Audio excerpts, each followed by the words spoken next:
So guys, welcome back na naman dito sa aking channel. Samahan niyo na naman ako guys dahil may gagawin po tayong video. Ito po guys kung paano natin magawa ng tama yung voucher ng wifi ng bayan. So para po doon sa mga nagtatanong paano po gawin. So ito po yung guys, samahan niyo po ako. So para po doon sa mga nagsisimula o baguhan pa. So ito po yung guys. Sundin niyo lang po yung gagawin ko. At huwag po kayo mag-skip sa video para po makuha nyo ng tama. So, ang muna natin gagawin dito guys, kukonek po tayo dito sa bendo na gagawaan natin ng voucher. Ito po.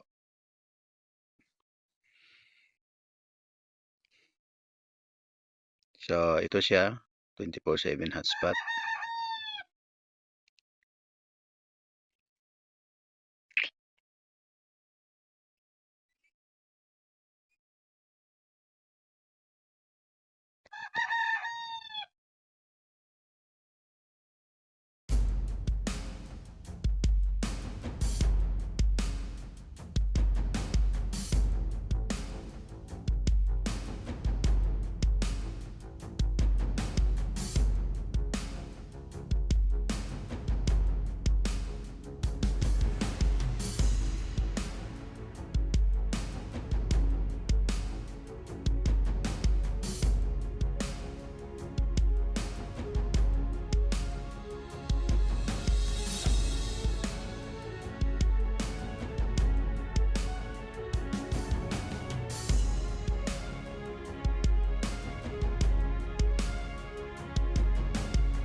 So, saan ba yun?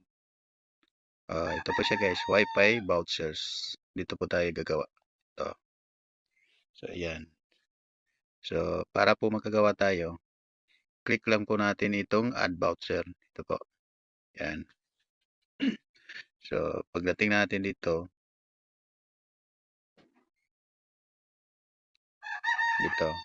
dito po tayo maglalagay kung magkano. Halimbawa, ito, gagawa ko ng 10 pesos. Ayan. So, kayo na po bahala guys kung ilang oras ang ibibigyan ninyo. Depende po yan sa inyo. Pero ang gagawin ko, yung, di ba yung standard na time ng 10 pesos is 3 hours. So, gagawin ko siyang 4 hours. So, magkano ba yun? 240 minutes. Ayan.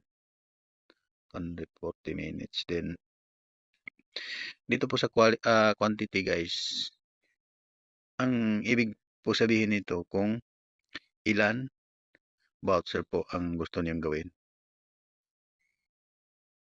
So, halimbawa, dalawa. So, lagyan po niyo ng dalawa. Ganyan. Kung dalawang voucher ang gusto niyong gawin na tag 10 pesos. So, pagkatapos nito, click lang po natin dito sa add voucher. Yan o. So, dito, makikita na po natin dito guys. So, ito na po siya guys. So, yan na po siya. Di ba? 204 minutes. Oh, yan.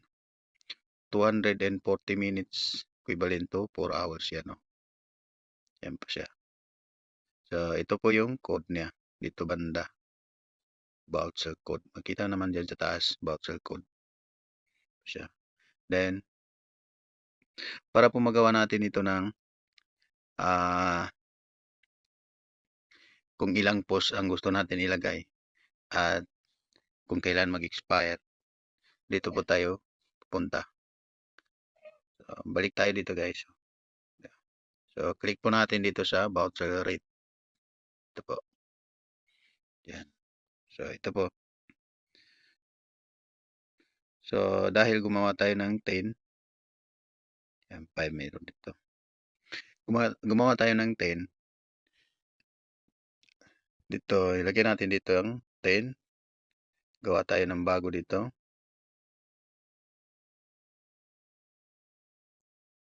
dito 10, then ilang oras ba yung nilagay natin?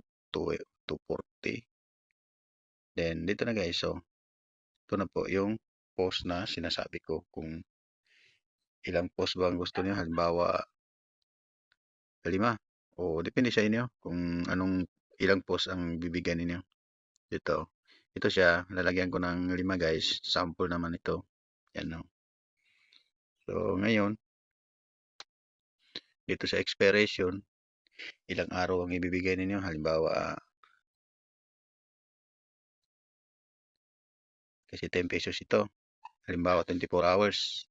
Ilang minuto ang 24 hours, di ba? 1,440. Yan. Pero depende po yan sa inyo guys ha. Ayan. Nilagay na natin. So, click lang natin dito. Yan. So, tingnan po natin dito sa baba kung nandiyan na ba yung 10 pesos. So, ito po siya guys. So, ito na po. Yan. Diba? Yung 1,440 one day. So, ibig sabihin 24 hours yan. So, yung oras natin, ito 240 minutes is 4 hours. Then, 5 ang post niya. So, pag ginamit niyo po yung tingnan natin dito guys. Kunin natin, subukan natin siya. Gamitin para makita po ninyo. So, balik tayo dito. Kunin natin yung isang code dito. Gamitin po natin para po sure po makita ninyo. Ito, balik tayo dito. Hanapin natin dito. Ganito lang. Copy po natin ito. Copy. Yan. So, balik tayo dito sa gamitin po natin yung voucher natin. Yan. Ito po. Paste. Click lang natin dito. So, ayun guys. Di ba po? Makita natin ng 5 post dyan. Then, 4 hours yung time natin. 5 post. Then, makita natin dito kung kailan mag-expire. And yan sa taas, oh, expire on January 20, 11 p.m. So, di ba? Tama-tama. 24 hours yan. Bukas ng gabi. So, maraming salamat guys sa panonood.